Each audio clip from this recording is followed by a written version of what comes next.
Good morning. My name is Michael Fastnacht. I'm the CEO and President of World Business Chicago and the city's Chief Marketing Officer. It's great to welcome so many in person, almost, I think, over 100 participants here in person. I'm so thrilled because I know all of you will afterwards spend your money nearby. The restaurants are open. The Art Institute has a great exhibition. So please be generous to our businesses around. And I think we have over 500 people registered online. So a true hybrid event. I'm looking forward to an amazing panel. I'd like to welcome just two of my special friends, Jack Levin from the Chicago Chamber of Commerce and our fellow World Business Chicago board member, Martin Cabrera, who is as well the incoming chair of the Ignatius Parent Organization, which is a very important position for anyone who has children in the city. This is the second hybrid event that we curated since May to provide really a dialogue of how we smartly and effectively open our great city. And I think this will not be the last one, but hopefully we'll learn something today from a business perspective as well, just as residents of this great city, of how we are coming on this path of recovering in our city. The great thing is the city of Chicago is now the most open city in the country, which is an amazing accomplishment. Thank you. Thank you to all the residents, to all the businesses, to all the frontline workers to make this happen, because we sacrificed a lot the last 50 months to be able today live in an open city. We expect the summer to be full of life, full of cultural events, and I think across all 77 neighborhoods, and I think this will be probably a summer to be remembered. We've already seen increased pedestrian activity all around in downtown, in and all our neighborhoods. We really see that our public transportation is coming back to life. And so we are very optimistic of how we're reopening the city and reclaiming the urban life that we all love and cherish. I would like to thank our partners for today's event, BOMA Chicago, the Executive Club of Chicago, CCAC, Chicago Returns, and the city's Department of Planning and Development. Thank you all for stepping up in a big way to not just make today a success, but every single day moving forward. And now it's my pleasure to hand off to today's moderator, Kimberly Dowdell, a true agent of change, Chicago-based architect, real estate developer, educator, and principal at HRK Chicago, and the immediate past national president of the National Organization of Minority Architects. Kimberly, it's all up to you.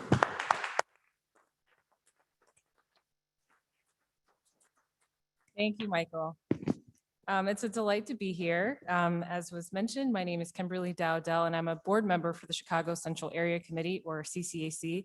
I've had the pleasure of working closely with the City of Chicago, specifically the Department of Planning and Development, to really work on some great work. And so I want to thank Mayor Lori Lightfoot, as well as Commissioner Maurice Cox from the City of Chicago for their support of this work. And also Greg Hummel, the chair of the Chicago Central Area Committee, and the entire CCAC team and board who are here and watching online. So we're here to have a great conversation about Chicago Return. So, you know, just can we give a round of applause for Chicago returning?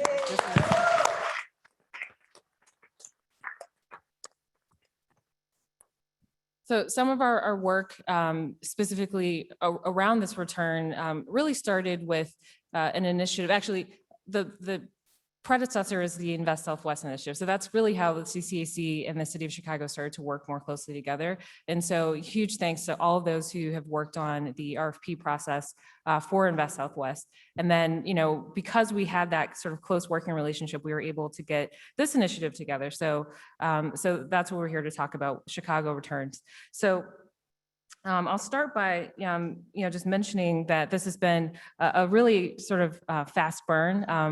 Probably the work of 2 years worth of work has been condensed really into 6 months. So, major thanks to the team for getting everything together. And the way that we've broken down the work is really into 4 major categories: economy and commerce, culture and tourism, transportation and mobility, and residents and community. And I had the honor of being the lead of the technical team for the residents and community group. And so I just want to acknowledge the co-chairs who actually helped lead not just my group, but the other groups as well. So for residents and community, I'd like to acknowledge President Debbie Gershbein of the Streeterville Organization of Active Residents, or SOAR, and Executive Director Bonnie Sanchez Carlson of the Near South Planning Board. And so thank you for their leadership of the residents and community group, or as we like to boil it down to understanding how we can foster greater livability. For transportation and mobility, we'd like to thank Commissioner Gia Biaggi, as well as the president of the Chicago Transit Authority, Dorval Carter. And for that, it boils down to mobility. Culture and tourism, thanks to Commissioner Mark Kelly and Michael Fashionat for being the co-chair for that important group. And then for economy and commerce, again, boiling down to economy, thanks to President Kelly Walsh of the Civic Committee and President and CEO Jack Levin of the Chicagoland Chamber of Commerce. So those are the acknowledgements that we wanted to make. And we actually want to hear from these great folks today. So we actually, I'd like to invite the panel to introduce themselves very briefly, and then we'll jump into a great discussion about the work that we've done to facilitate Chicago's great return. So we'll start with you. Hi, I'm Kelly Welsh. I'm president of the Civic Committee of the Commercial Club of Chicago. Good morning, everyone. Samir Mayakar, Deputy Mayor for Neighborhood and Economic Development. And good morning. I am Mark Kelly, and I'm the Commissioner of the Department of Cultural Affairs and Special Events. Good morning, Gia Biaggi, Commissioner for the Chicago Department of Transportation. Okay, wonderful. Well, great to have you all here. So the first question that we'll jump into is, so just get started. So Chicago issued the Recovery Task Force report Forward Together in July 2020. Why did the city publish a separate report for Chicago's central area, and how would this benefit the entire city? I'll start with Samir to kick us off. Yeah, thank you for that question. So if we step back and recognize the fact that we're now very much coming out of COVID, but a year ago, you know, cities all across the world were facing unprecedented challenges. And given those challenges, we quickly realized that we needed to come out of COVID faster than we did out of the 2008 economic crisis. It took Chicago twice as long to recover out of that crisis than some of our peer cities like New York and LA. So we stepped into action. We published the first comprehensive economic recovery plan of any American city. And I'm proud to say that if you fast forward to where we are today, we have the lowest unemployment rate of the top 4 American cities. We have the highest growth in consumer spending of the top 20 American cities. Last Friday, as you mentioned, as Michael mentioned, we became the largest open city in America. And we also have the highest adult vaccination rate of any large American city. And we've done it vaccinating a higher percentage of our Black and brown populations than any city in America. So this all leads to a theme here in that we are a leading city in terms of how we're coming out of COVID. Now, last summer when we published that report, it had us focusing on a few key areas for investment.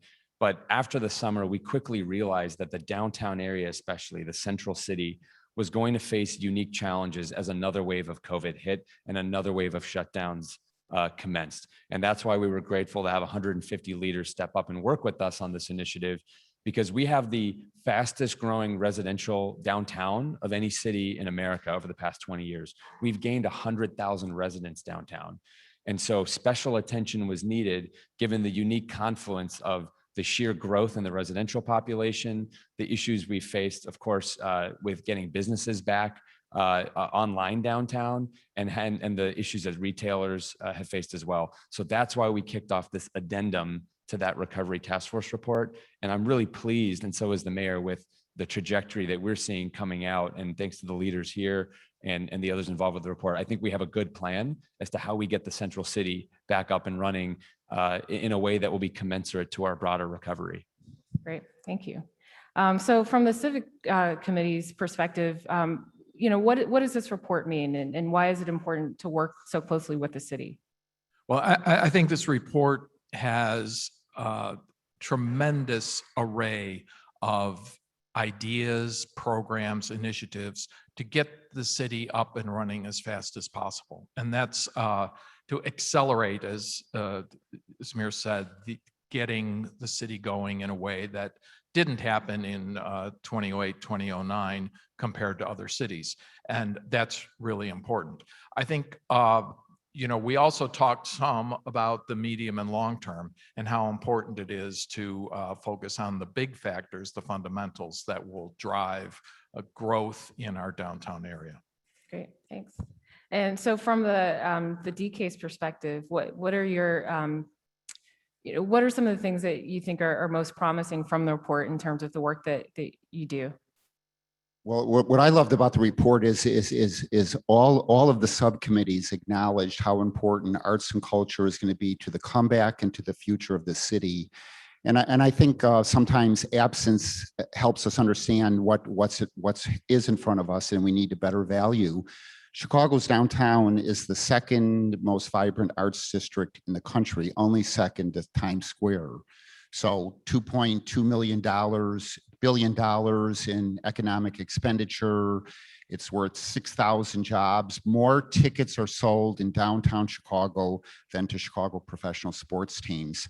But the arts economy has been devastated. I mean, it isn't just that they've limped along, they've been all closed. So we need to support them, we need to value them, we need to push them forward. But the other intriguing idea that's embedded in this report is, in the past, there's been this discussion, the downtown versus the neighborhoods, as if the arts are problematic because they're centered in downtown.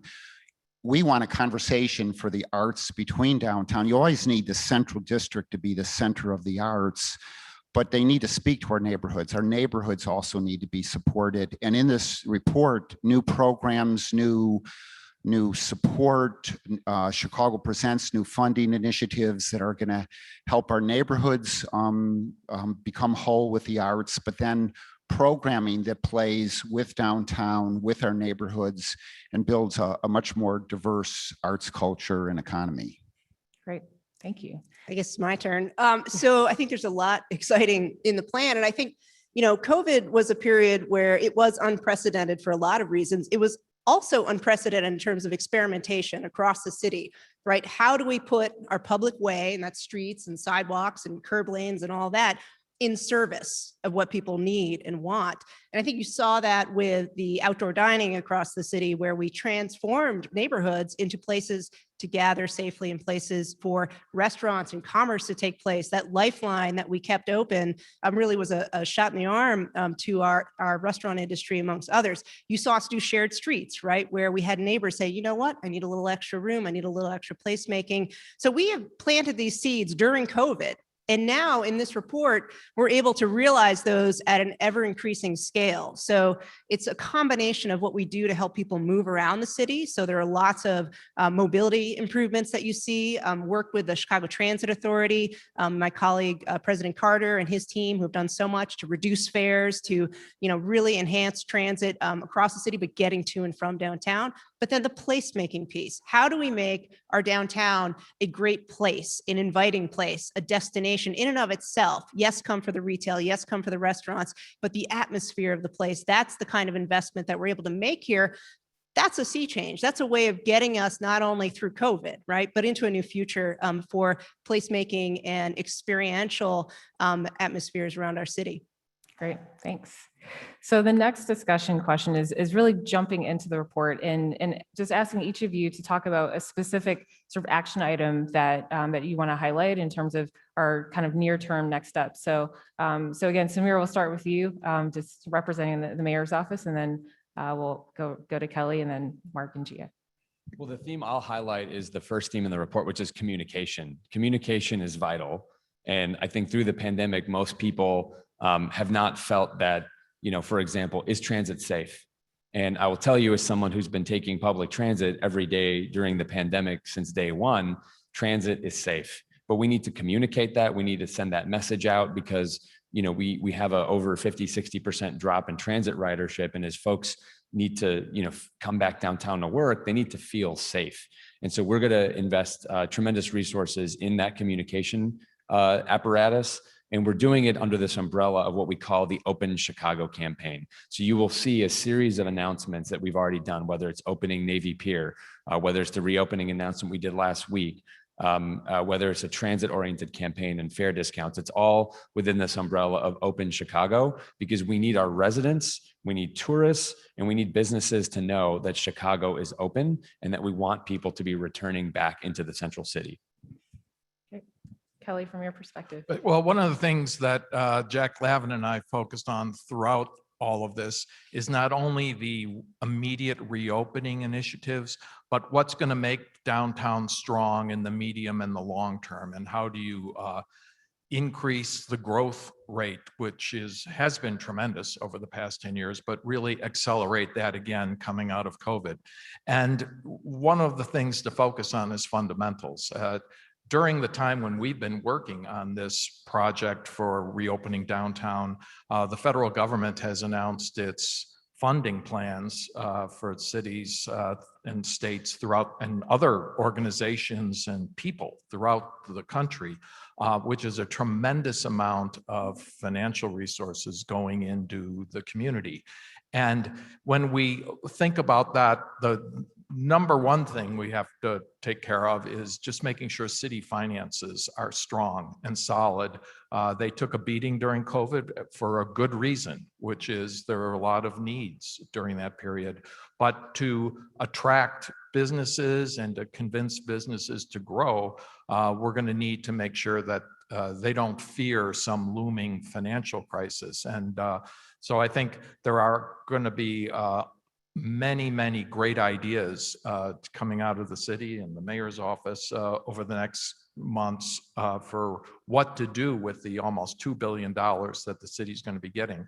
But I think first and foremost, we need to make sure there's not going to be a big tax increase looming as well. So I think how we combine and balance those two important goals with the $2 billion or 1.8 coming into the city will be a real challenge and a really important part of the whole reopening program for the medium and long term.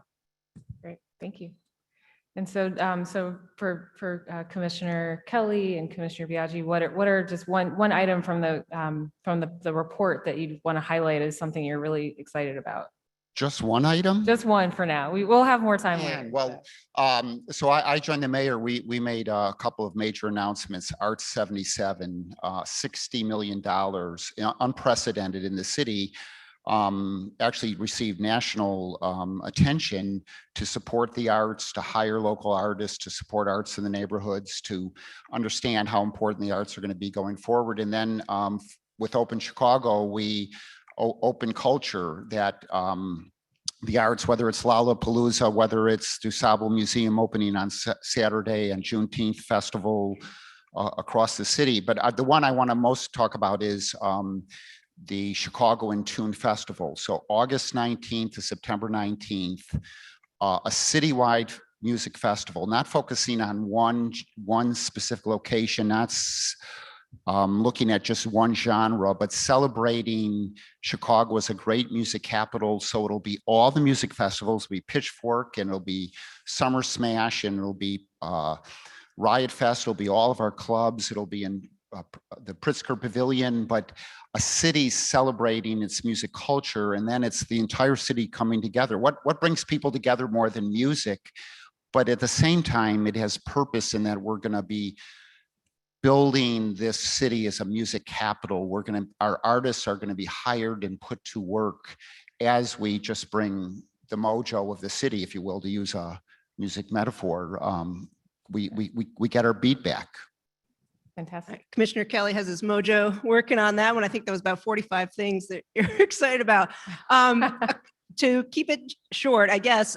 So I'm very excited about the partnership that we've built around Michigan Avenue, State Street, and LaSalle. And so what we're working together with, and really this is through the leadership of the Loop Alliance, of the Mag Mile Association, of BOMA, who said, hey, let's make great places out of our streets. So you'll be seeing this summer Sundays on State. And I know we've got our colleagues from the Loop Alliance here in the audience, where we're going to be closing down sections of State Street to invite people to come out, get to know State Street again. There'll be events. It aligns very well with Chicago in Tune. So you'll see that programming happening this summer. You'll also see it on Michigan Avenue. whether that's around the Water Tower Place and some other places on Michigan Avenue. That's to invite you back. We're creating these landing zones, right? We want you to have another reason to come down and to really meet your neighbors, meet the folks that you've been, looking over the fence at and waving to for the past year. Let's meet you on the mile. Let's have a cup of coffee. Let's do a little shopping. And so we're creating that lily pad there. And then in a very unique a project with BOMA, lunch on LaSalle. I think it's going to be on Tuesdays, and more information coming out about that. But right in front of the Board of Trade on LaSalle Street, you'll have a block that's set aside for, during lunch. It's obvious, good title, lunch on LaSalle. Head out there, bring your brown bag, buy some lunch nearby at some of the stores there. And again, get to know your coworkers. And so this idea of creating these destinations, again, you're coming back to a revitalized downtown. You're coming back to a place that really is supporting a quality of life that's for residents, folks who live here, those 100,000 people plus who came to move to downtown, but everyday workers. There are great reasons, not just to come to work, right, but to play, but to get to see each other again, and really experience Chicago kind of at the center of the place right here in the Loop. And I want to build off of that. So something that I know has been on the mayor's mind is when you look at natural disasters over the course of history, the fire, we're celebrating the 150th anniversary of the fire. What happened after the fire? We remade the building code in Chicago. That led to the first skyscraper. When you look at the advent of subways and public transit, that came from previous natural disasters. What's going to come out of COVID, which the commissioner has identified, is a reinvention of the public realm for all of us. And I think that's going to be an exciting feature of post-pandemic Chicago, and will really be a torchbearer in the future of what urban living will look like. That is going to be a bright spot coming out of a very dark time. Yeah, that's a really important point. Oh. Yeah, I'll jump in, and I really commend all of the city effort and related agencies, including CTA, to focus on transportation, because when you talk to employees who functioned effectively over the past year and a half, particularly knowledge workers who don't have to be physically present in places. And Chicago's economy, especially the downtown economy, is very dependent on knowledge workers. And they're the future of the 21st century as well. So it's not a bad thing, but they can stay home and get their job done. So all the effort that's going into making the commute a better experience, and it's, getting on time, having information for people, coordinating, Metro, CTA, and the different agencies to work better. But the commute is going to have to be a positive experience for people. It's not even going to be enough that it's safe and clean. It's going to have to be positive. So I think all of the energy going into that is important and critical to getting more people to spend more time downtown, both, August, September, October, but also in the long run. Yeah, and I'm glad you brought that up, because I think there are a number of initiatives that are detailed in the recovery report. But I mean, the phrase is, when you're ready, we're ready. And the CTA is ready. There have been huge fare discounts. A one-day pass is 50% off. 2-3-day and other weekly passes have all been discounted. We want you to use it. It's important that you use it. The Loop was designed for public transit. This is a public transit rich area between the transit stations, the bus lines. We're putting in more rapid bus lanes to get to that experience, that it's a swift experience getting from A to B. And we're doing a lot with our bike share program. We put out more bike racks and more stations. And you may have noticed that we've done a ton of pedestrian safety improvements throughout the downtown as well. So when you get off that bus, or you get down from the train and you're walking to where you need to get to, that it's safer than ever. You probably see those bump outs that popped up. All of that is really trying to create that positive experience from walking out your front door to, getting to your office or getting to where you need to be downtown. So please take public transportation. We don't want a carpocalypse. And I think that's really important here. We can't have everybody drive their cars to downtown and go, front door to front door. That's not how we're designed, and it's not great for so many things, from climate on down to the everyday experience. So I'm really excited for what the CTA is doing, and we're a partner with them on that and getting that tabletop right, so your experience is a great one. And yes, you can put this on social media, You can tweet and Instagram and put on Facebook. I'm on public transit. I encourage you all to do that. You're preventing the what is it? President Carter? No. Carpocalypse. Carpocalypse. That's the first time I've heard that. No So you're carpocalypse. helping to prevent the carpocalypse. That's a Well done. standard transit language. Yeah. Okay. Now we all know.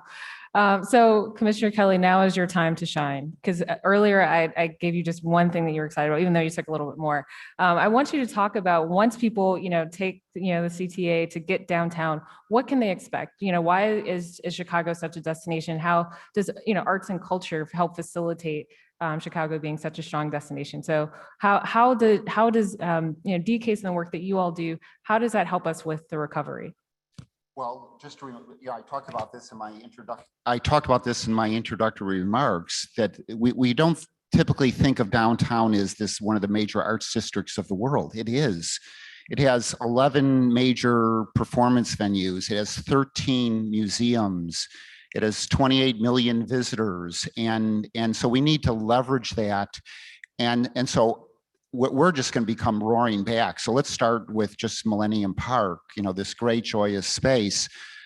July 2nd, we start our performances with the Grand Park Music Festival, but then for the next 2.5 months, there's going to be 50 different performances. There's going to be deeply rooted dance company. There's going to be house, blues, jazz, gospel. There's going to be just such delights, but it won't be an island of great music and performance. It'll be connecting to the neighborhoods to the rest of the city. So Sones de Mexico with the Goodman will be performing throughout the city, and then it'll be coming to Millennium Park. House City will have house created, electronic music created in Chicago. And so it'll be both in Millennium Park and it'll be in our neighborhood. So this conversation. But then downtown is going to be filled. Goodman is going to be opening, and the Auditorium Theater, CSO, the Lyric. So all these powerful spaces.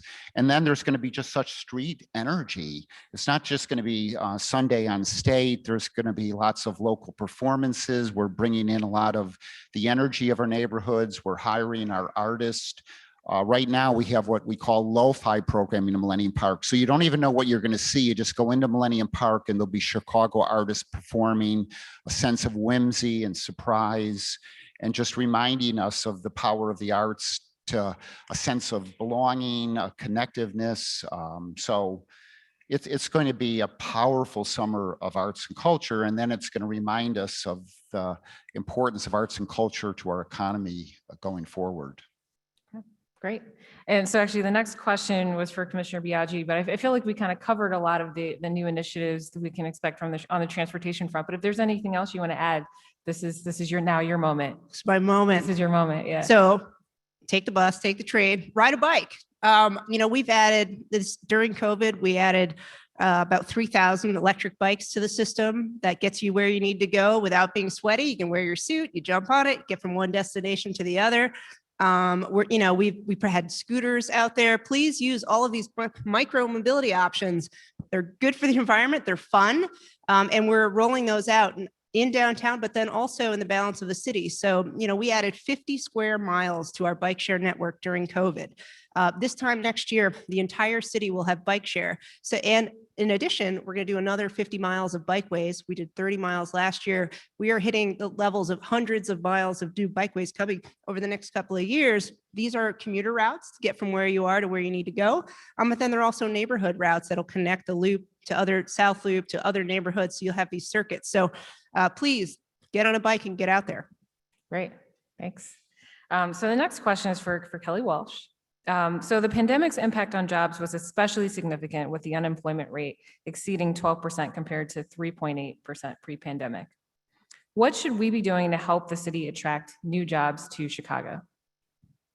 Well, Chicago is particularly hard, as I sort of mentioned before, because we're more dependent on knowledge workers for our employment base than many other cities.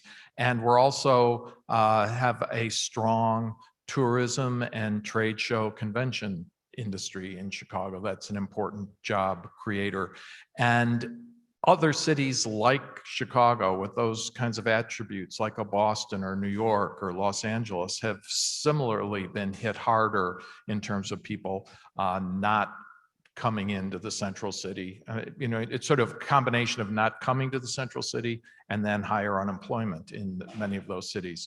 And what we have to do is get our growth industries back moving again. I think getting the tourism and convention business back moving so our hotels are full again is going to be very, very important to getting the economy going again. And then in the longer term, as I said, making sure Chicago is an attractive place for employers to locate new businesses and grow their businesses.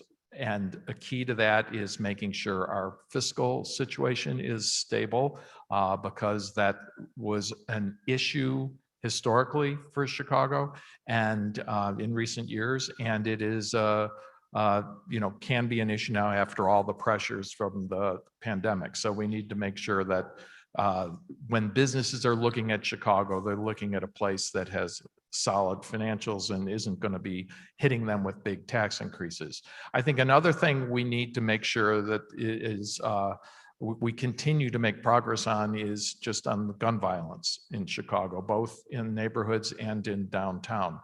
That is a negative that comes up when you talk to businesses about, whether to locate in Chicago or not. And, if for us, it's both a reality and a reputational issue because, for historic reasons, the two biggest cities have historically lower gun violence rates than Chicago. So we stick out as the biggest city with high rates of gun violence. But compared to a lot of America right now and big cities in America like Washington, D.C. and Indianapolis and cities you would be surprised, our rate isn't that much worse. So it's both a reputational and the reality that needs to change. And creating a sense of safety for downtown and all of the neighborhoods is important for making Chicago an attractive place to grow. And once you do that, Chicago has tremendous assets. We have strengths in all sorts of industries, professional services, financial services, areas that are growing. Life sciences and the food industry are strengths of Chicago. And we have a lot of strengths in the growing green economy in terms of new tech jobs, the location of the electronic vehicle in the new plant in the Chicago region is a really important step for making the Chicago region a leader in the electronic vehicle industry over the next several years. I mean, as we talked, you're from Detroit, but hopefully Chicago can steal a little of that motor vehicle mojo in the electric vehicle space. There's and plenty to go move around. forward. Yeah, exactly. So I think focusing on growth industries and making sure that we've got the fundamentals there that businesses think of Chicago as a super attractive place to locate. And I'd finally add just our talented workforce in Chicago that with our universities, including U of I, Champaign, but Northwestern, University of Chicago, Illinois Tech, et cetera, et cetera, et cetera. It's really a great place for businesses to choose to locate. And we just need to make sure that we have the other fundamentals going in the right direction. Sure. So building off what Kelly said, I think we like to look at the metrics, and over 80 companies have made pro-Chicago decisions since the pandemic started. Since January, we've had 32 companies expand or relocate here. Now that's huge during a pandemic. And we're seeing that growth in transportation, distribution, logistics, warehousing, and life sciences and food, as Kelly mentioned, and also in manufacturing as people are onshoring more. So I know our team at World Business Chicago has been very active, but during the pandemic, we won for the 8th year in a row, being the #1 city for corporate expansion and relocation. And the pipeline's going to continue. So we are really optimistic about all these companies making pro-Chicago decisions, and our population numbers back that up. So at a time when New York and Manhattan lost 14% of its population, when LA, Seattle, San Francisco, they've lost historic numbers of people. Chicago has actually retained its population during the pandemic. That is a very important metric because I think the ultimate KPI is where their feet are and where their homes are. And because of our benefits of cost of living and the fact that the employment base here and the economy has been fairly stable, we're positioned well to come out of the pandemic. But I do agree with Kelly. We still have plenty of headwinds and long-term challenges we need to address. And, I hope people know that there's a mayor really committed to doing that. And I think with the support now of the federal government that we're seeing, that is certainly different after the election of President Biden. We're very optimistic because of that. And finally, we're getting the kind of backing that we need from a federal government who understands that cities are the economic backbone of America. Right. So actually, kind of continuing with you, Samir, I'm hoping you could talk a little bit about the longer term response to the pandemic, specifically, around retail and our commercial corridors that are, unfortunately, many of them have been boarded up or there's just not as much activity. So what are the thoughts around how we can get those active again and how do we do that for the long term? So retail corridors, I think pre-pandemic, we're facing a challenge in the country. If you look at vacancy rates across the country, pre-pandemic, a national average was around 20% of vacancy. And of course, COVID has accelerated those changes. I bet everyone here is buying more things online. And because of that, those trends are just accelerating in terms of what are we going to do with the future of retail. And this report highlights a couple things. First comes just getting more foot traffic on our corridors. I think Commissioner Biaggi identified that. We need to make sure people have a different experience of shopping and participating in the public realm. Secondly, we need to activate and have more pop-ups in retail corridors all across the city. So I would anticipate seeing some level of support and funding coming from the city and the federal government to really help engage in those pop-ups.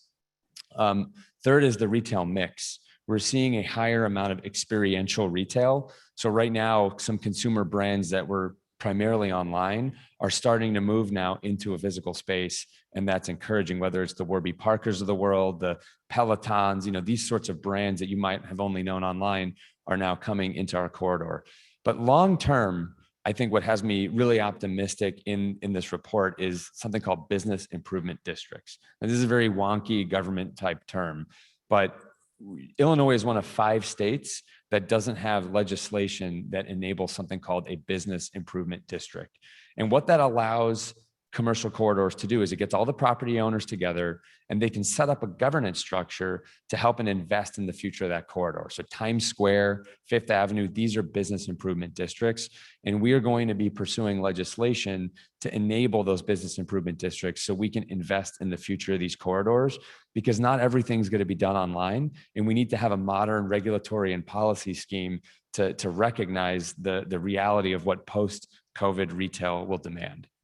If I could add on to in terms of the legacy of investments that are being made right now, if you look, Mayor Lightfoot's Chicago Works program set up $3.7 billion in local money to invest in infrastructure all around the city. So that's streets and sidewalks, that's lighting, that's alleys, that's all the pieces of the public way are going to be touched and get that investment. And particularly, we focused on streetscapes. And so in all our Invest South and West corridors, you're going to see revitalized streetscapes. That is that retail corridor where we know plenty of studies can tell you that a great street that feels comfortable to walk, that has shade, that has seating, that's a street you spend money on. That's a street that economically can revitalize a community at a very hyper local level. And so you're seeing not only programmatically the attention and policy-wise the attention, but actually shovels in the ground on a legacy of investments that, once you get that streetscape right, that's decades and decades of an investment you can count on. And so I think that's another piece that maybe it's not highlighted as much in the downtown recovery plan, but it's happening here and it's happening all over the city. And if I could riff off of Gia's comments, so in the city's capital plan, for the first time, public art was deemed as part of infrastructure, not a frill, not an extra, but a necessity. Look at the power of public art downtown and how it shapes how we see downtown. So why shouldn't every neighborhood have that? And the city in the last several weeks has announced $40 million of investment in public art, and that is largely going to our neighborhoods. So streetscapes that are now artscapes and real money. And by the way, just to give you a frame of reference, our public art budget in DCASE in 2019 was $100,000. So I just, the frame of reference here, and this is going to Wow. be hiring artists, right? This is putting, Yeah, this is hiring local, putting artists to work.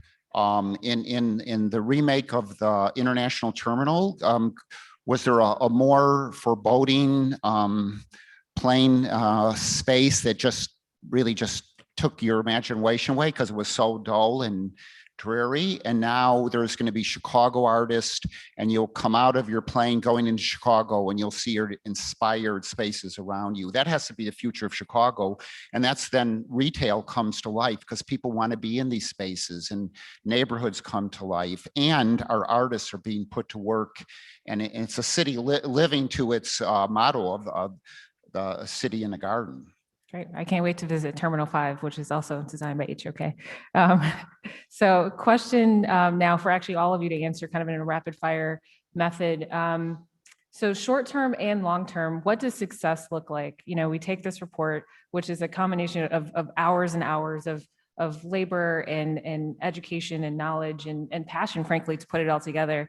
You know, what does that success look like a year from now and maybe 10 years from now? So we'll start with you, Commissioner Biaggi. Sure, it looks like paint, chairs, umbrella tables, and people gathering in the places that we're not used to them gathering right in the middle of the street. And you'll see that this summer in a matter of weeks. I think the long term is the transformation of those spaces into whether it's permanent in those locations or in other parts of the city where we have our streets that are now plazas that are having that economic impact that we can measure on the retail in and around them, on property values in a good way, and in getting people to commune together and see Chicago as a destination for, and as much as our public realm as anything else, and really building on things that we know work well. Millennium Park, fabulous destination. We know where it is internationally. It's known. How do we create an extension to these other parts on the streets in our downtown and in neighborhoods? Thanks. Commissioner Kelly? So it's 10 years from now, and Chicago is recognized as one of the great cultural capitals of the world. There's New York, and there's Berlin, and there's Paris, and there's Chicago, and there's ever more tourists coming because of the vibrancy of our city and its cultural life. And that cultural life doesn't live just in downtown. It's beautiful and powerful in downtown, but it goes out into our neighborhoods, and it reshapes how we live in our city, how we live in our city, and how tourists, as they flock in and build our economy and help our artists survive and prosper, all of this comes together, and it's a new Chicago. I think it's important we'll also dispassionately look at the metrics. What are our sales tax receipts? How is our population doing? I see Michael Edwards in the house. How are his counters, people counters in the loop? You know, what are they seeing? How many people are back? How many people are back in the office? What is our lease square footage rate? What is our vacancy rate? You know, we're going to be paying attention to all of those numbers as an ultimate partial measure. In addition to, I think, you know, what you've heard here is just the feel. And so we need the metrics to match the feel as well. Yeah, and I'd follow up on that one of the metrics we follow the most is just job growth. Because population growth is subject to all sorts of different kinds of factors, but job growth kind of shows how your economy is doing. And that's Jack and my part of this team we have. And if we can show that not only is downtown growing as it has been up until the pandemic, but also the rest of the city, so that we have inclusive economic growth, so that downtown is providing jobs and, you know, as it always has, but continues and grows to do that even more dramatically in an inclusive way for the rest of the neighborhoods, and the rest of the neighborhoods in the city are growing as well. And I think that's going to be a very important metric to watch as we move forward. Great, thanks. Well, we're soon going to open it up to Q&A, but I have one more question for the rest for you to answer. We'll go in reverse order, so I'll start with you. So obviously the world changed in a major way in 2020, and we really started to feel it here in Chicago in March of 2020. What are some of the key lessons learned over the past year plus from the pandemic, the way that we've, come together to overcome, the challenges. And frankly, we're still navigating those. But what are the main things that you've learned that you want to take with you into the future in your work? So start with you. I think talking to our members who are the biggest employers in the region,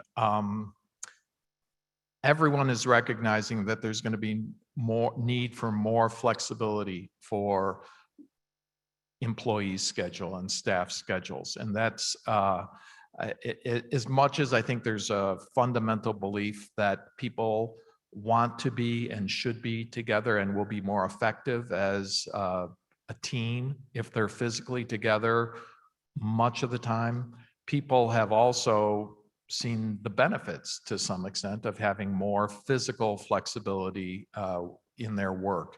And I think that's going to be a reality going forward. And I think that's something we, need to be cognizant of, be aware of. And I think cities will, once people feel comfortable being together again, will regain their status as the place where people want to be. It's where people were moving when pre-pandemic. And I think that will come back because, as today's session shows, there's a lot of good stuff to do in cities. And that's going to, I think, maintain the vibrancy of both Chicago and downtown Chicago in the future. Great, thank you. I will say two things. The first is swift and informed decision-making. That was a key learning. I mean, all of you elect leaders to make swift and informed decisions amidst a lot of uncertainty. And so having the mayor and the governor make a difficult decision to basically shut down the city when they did, which was before New York, meant that our healthcare system was never overwhelmed the way New York and LA was. And that's why we're more open and economically in a better place. So I will commend, I think, the team in terms of being able to make that swift, informed, scientific-based decision-making. The second is collaboration between sectors and players who would never collaborate. So I will remember a little more than a year ago, we went and built a 3,000 bed hospital at McCormick Place in 12 days. And that was because we had the collaboration from all the health systems. And when FEMA came here, they said, this is the best thing in the country. Now, fortunately, we didn't have to use most of it, but we were able to do that. And that collaboration that came from the health systems helped us with vaccine deployment. And it's going to help us come out a stronger city on the other end of COVID because all the different sectors have been collaborating more and you have historic competitors now working together for the future of the city. So I'll just say that swift, informed decision-making and collaboration is, I think, two great learnings that came out of the pandemic for us. Great, thanks. So I have similar comments to Samir's. The first one, collaboration. Wow. So DCASE's budget was cut by 50% because we're funded by the hotel occupancy tax. And so we could have hung our heads and, we'll just suffer through this year.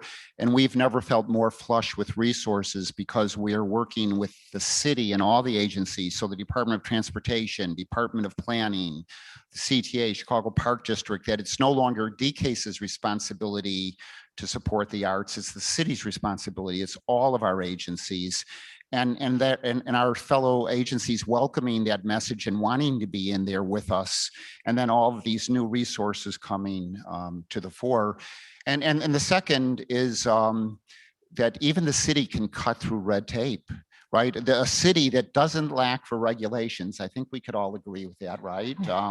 There is an ordinance for the ordinance of the ordinance. But here was the city, extended outdoor dining in a flash. We together, transportation and DCASE, had cut through the red tape and we made it happen. And all of a sudden there was hundreds of new outdoor dining spots that didn't exist before. And it was like, wow, the city did that.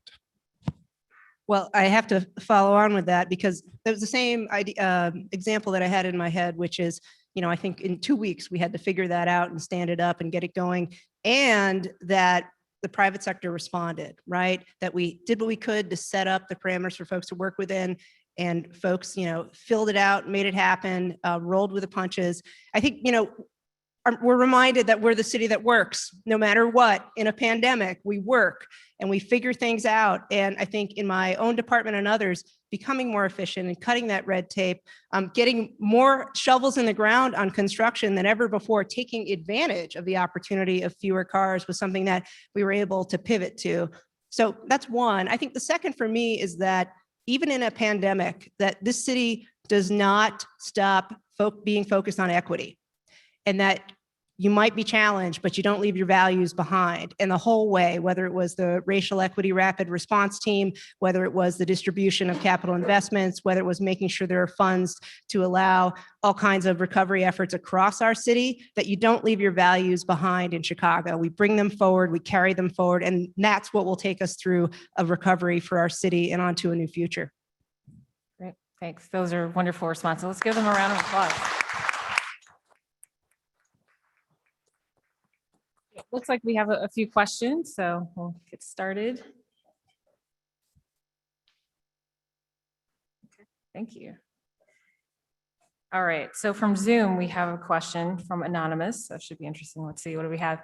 Okay, what is being done to ensure Chicago is safe both to motorists, pedestrians, and CTA riders? So I think that's for me. I think it is. Yeah. So we're doing a number of things. We recently completed the Downtown Vision Zero plan.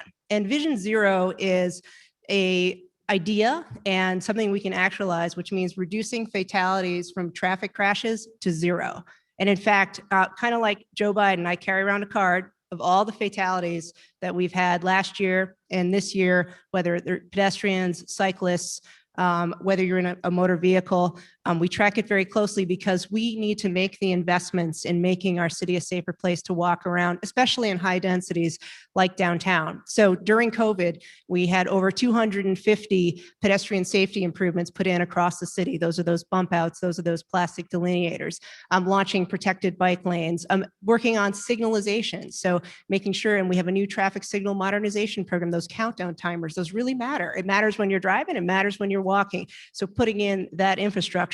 But we need everybody to think about this together, right? The same person who's behind a wheel can be the same person in that sidewalk walking. To me, that same person on a bike, we need to see each other as vulnerable. When we're out on the street, we need to slow down. During COVID, we saw its speeds go up, right? Traffic went down, speeds went up. We had a ton of fixed post crashes. That's where people are just crashing into a sign or a traffic signal because there wasn't congestion. So people were not driving slower.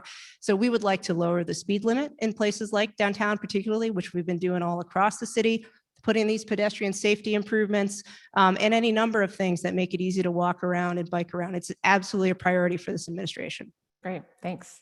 Another question from Zoom. This is from a retail employee on State Street. What safety or security measures will be taken for Sundays on State Street specifically? So any responses? Well, I'll answer that a little more broadly in terms of, safety downtown. I think one of the things we learned after 2020, if you contextualize 2020 for cities,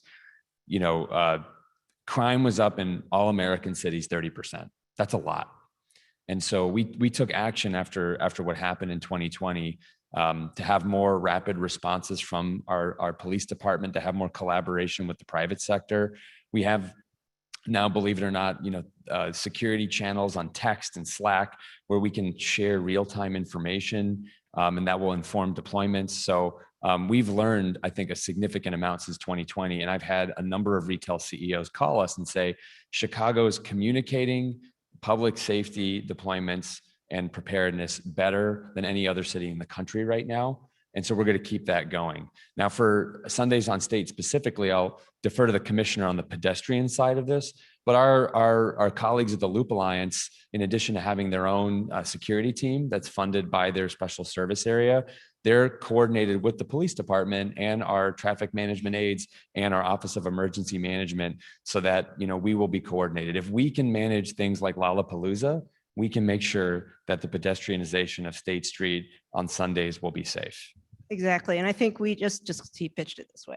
So, but yes, whether it's, the safety barricades that will work together to make sure they're in the right place. We work with the CTA on the transit reroutes to make sure that we're delivering people to spaces in and around the area, and working through our Office of Emergency Management to make sure that it's working, it's safe, it's welcoming, and it's inviting. And Sunday on State is going to be this great, safe space. I don't believe there's anything that's more important to safety than just to filling the streets with positive energy, so that State Street is inviting in residents of all our neighborhoods. The programming is diverse. It's reminding us that this isn't just an elite space, it's a space for everyone. And it's that kind of thinking that will bring back all of our retail districts to its cultural programming, it's bringing people together, it's cafe settings, it's energizing streets. And with that, our streets become much safer. Fantastic. Thank you. Okay, so I got like a couple of questions I'm going to combine into one, so we'll see how that goes. But with 4 minutes left, I'd like for each of you to spend 1 minute on these this mega question. It's not really that big. So what's the biggest barrier preventing success in your individual priority areas? What will it take to overcome them? And what specifically are you doing to help invest in underserved communities? So I know that's a, multi-pronged question, but do your best in a minute or less. We'll start with you, Kelly Walsh. Yes, it's just you're right here. Thank you for that encyclopedic question. Sure. I would say that, well, I'll go back a little bit. I mean, we at the Civic Committee helped the city's effort to try to attract Amazon when they were making a decision to locate us. Second, headquarters, which as it turns out, they're not doing, but putting that aside, it was a exercise all over the country where cities had to put together their best case about why your particular city is an attractive place to locate. And this is pre-COVID, but I do believe that, for the most part, a year from now or 2 years from now, the same fundamentals that cities were competing on back then will be operative again. And the two challenges we had were the fiscal overhang in the state that also affected the city, and level of public safety in Chicago. And both of them were kind of dispelled. I mean, they're both, by talking about commitments and progress being made in both areas, Chicago was very competitive in that competition. But I will say that those continue to be sort of fundamental issues for the city that we need to make progress on and address. And I think if we do that, all the other assets in the city that we've talked about, our culture, our academic institutions, our research institutions, educated workforce, et cetera, will enable the city to continue to grow. I mean, we win a lot. I've used the statistic about foreign direct investment in Chicago over the past 10 years, over and over again. I mean, Chicago's a really attractive place to locate businesses. And I think, subject to those two challenges, those are the headwinds we have, but we've got a lot of tailwinds and we have a good engine on the boat. So nice analogy. We just need to, stay focused on those as well, and we'll do great. Great, thank you. Most cities in the Midwest face this, the headwinds of segregation. And that's something that our team spends a lot of time on. So I would say that our plan to overcome that is through Mayor Lightfoot's Invest Southwest program, where the city is committed over $1 billion to helping invest in our neighborhoods, especially 10 neighborhoods in the South and West Side. And no mayor has made a commitment of that size and focus in recent Chicago history. So we need, I think, to overcome that segregation and make sure that this isn't a loop versus neighborhood conversation, and that we all visit different parts of the city and engage in commerce in different parts of the city, have friends in different parts of the city and colleagues in different parts of the city, and come out of the pandemic in a way where we are fundamentally less segregated. And that's our commitment in the city government, but we can't do it alone. It takes everybody in this city to really recognize that as a problem and changing our collective behavior and focus in order to turn it around. And, the mayor's committed to that. The question is, can we all do it together and rise up as a city from the public sector to the private sector, to the nonprofit sector to accomplish that? And we're not going to stop until we accomplish that. But, that is a huge challenge. And I think something that we should all take as a learning for the experiences of 2020. Great, thanks. I would argue that Chicago historically has underestimated the importance of its arts and cultural landscape to its economy and to its sense of belonging. And so we have to wrestle with that. The sort of meat and potatoes city, well, we're not a meat and potatoes city, and we need to be who we are. And then the second part of it is to understand in this year of Chicago music, if you look at where music license, where licenseship is coming from, it's copyright, it's the south and west side of the city. It's where all of this cultural capital is being created, and we haven't supported it, we haven't valued it, and we haven't put the cultural edifice in support of it. So arts and culture will be our future, and the south and west side are central to that equation. Thanks. Yeah, and I think along those lines, right, how do we move the needle on ending generational poverty, connecting the dots between what the policies that have occurred that institutionalize some of what Samir is talking about and the economic consequences of those kinds of things? How do you move forward with that? And the challenge of finding the funds to make things like the infrastructure investments that are really catching up from decades of not having that kind of investment made, that becomes the context for future investment, for economic development, for shared prosperity. So it's a giant adaptive challenge. There's not an easy technical solution, but I think what we've learned all together, and this goes back to the collaboration, figuring out how to pull on the same rope in the same direction is something that we are now very good at through COVID. And so when we set our sights on these larger adaptive challenges, now we kind of know how to line up, we know how to march, and it's a matter of setting up those benchmarks and walking it down. Great, all fantastic answers. In fact, we actually have more time. I thought we were ending at 11, but we've got a couple bonus questions, so yay. So one more from our audience.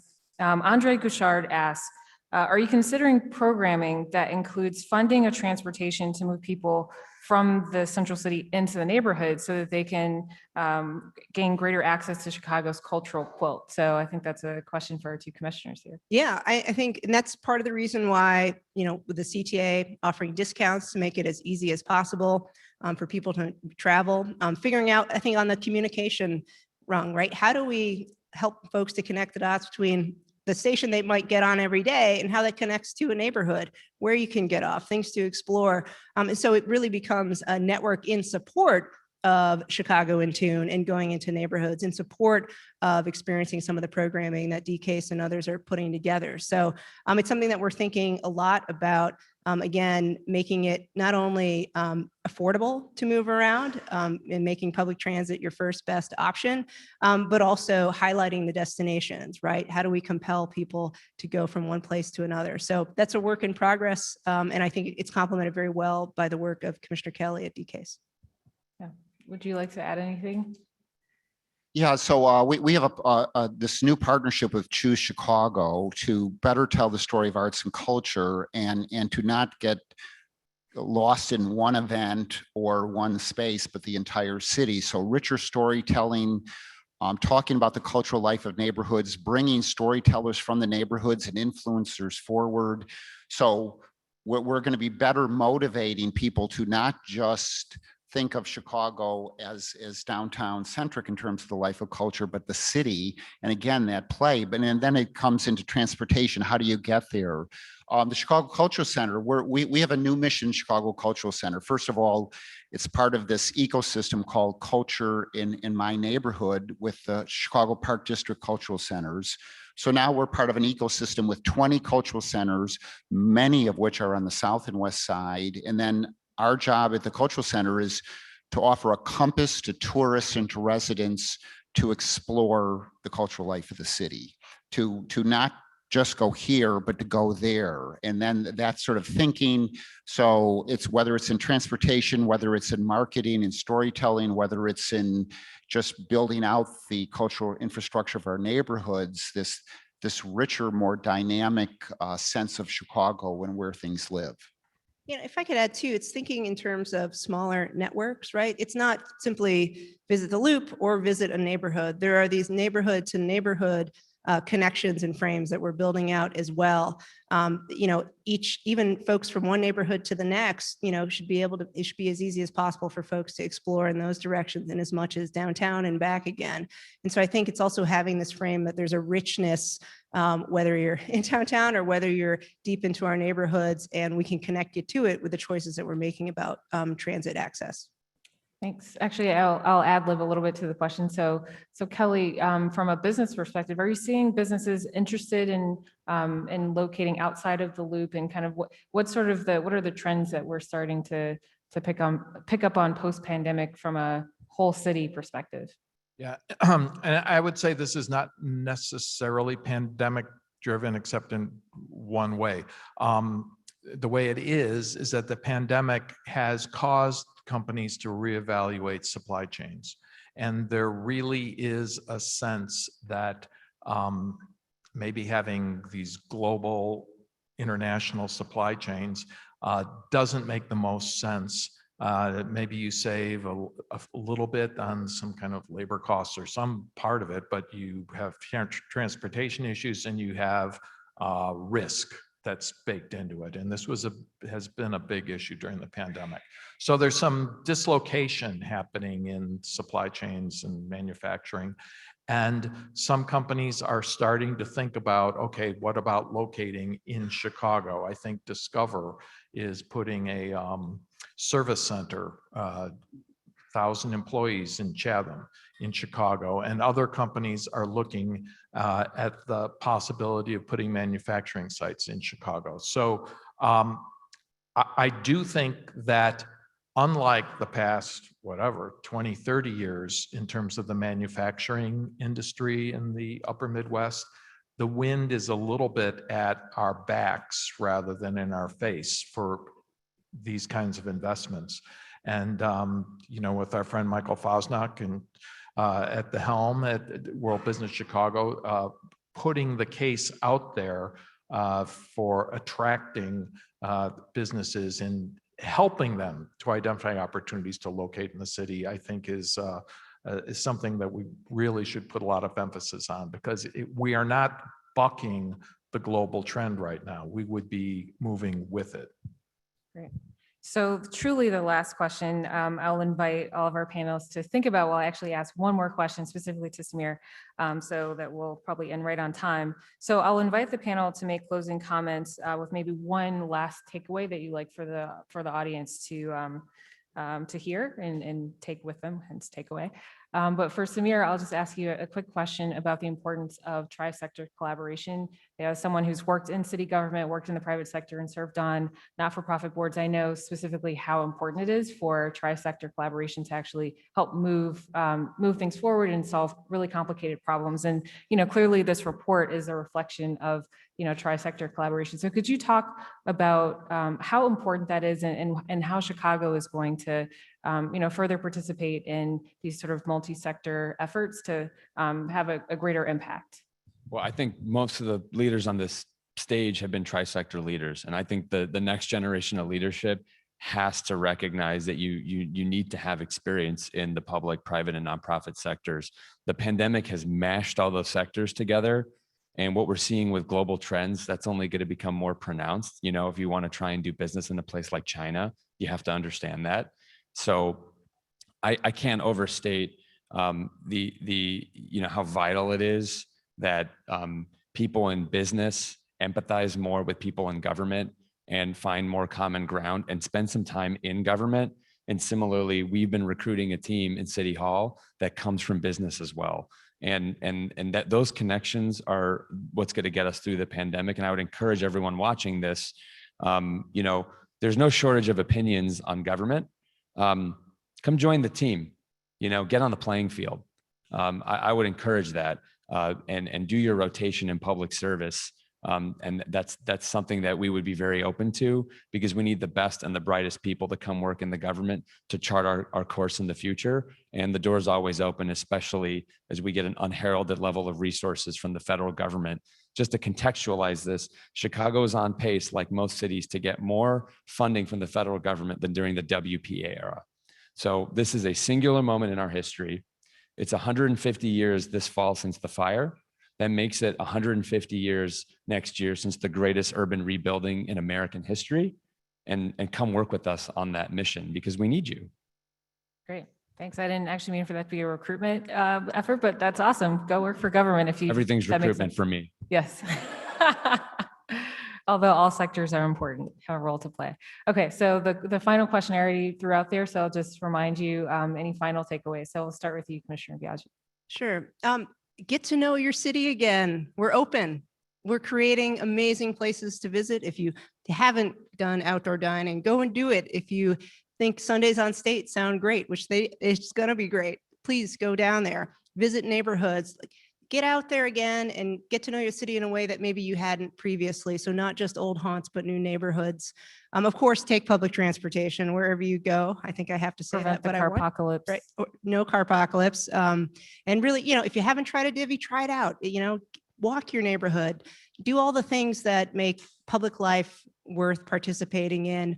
So that would be one. The other thing I would say is continue to imagine, right? We were able to do things in COVID, and we're able to do things going forward because we tapped into folks' imagination. Maybe you were stuck in your house looking at your front street and saying, that should be a park.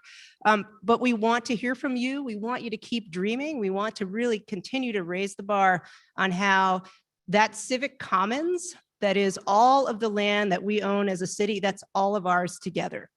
How do we put that in service of what we need and want to do and meet our aspirations through it? Continue to imagine with us. We're here to make great things happen. Great. Thank you. Commissioner Kelly.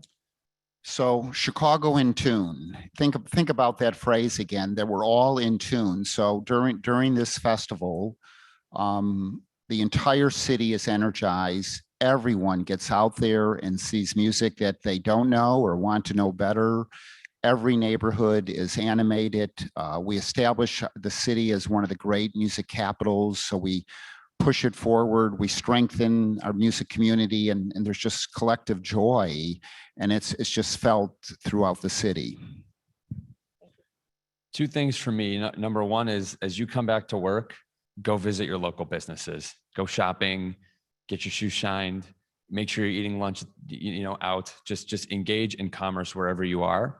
And secondly, to build off of Gia's point, there's $10 million out there to help remake your neighborhoods as part of the Chicago Works Community Challenge. So if you want to revitalize a park in your neighborhood or invest in a library or a school, the mayor has sponsored this program so that you can get the funding to make that happen. And so we encourage you to apply. We'll send out the information to the panelists here afterwards, but that window is open so you can be a part of remaking the future of the city.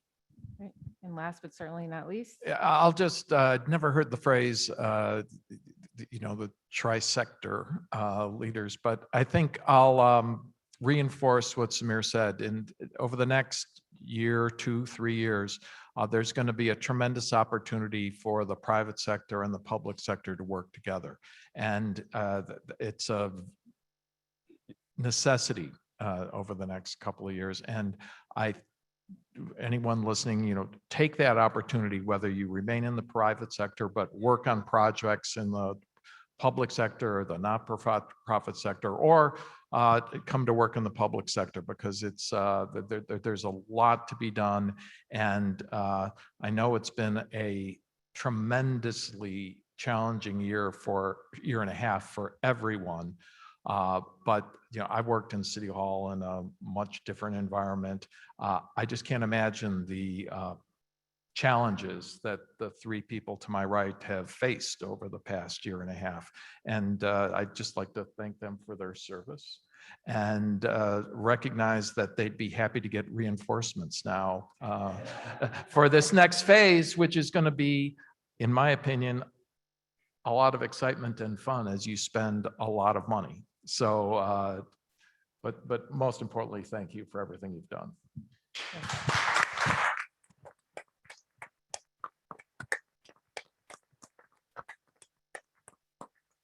Well, I was going to say, join me in giving a round of applause to our panel, but we already did that. So let's do it again, though. They're great.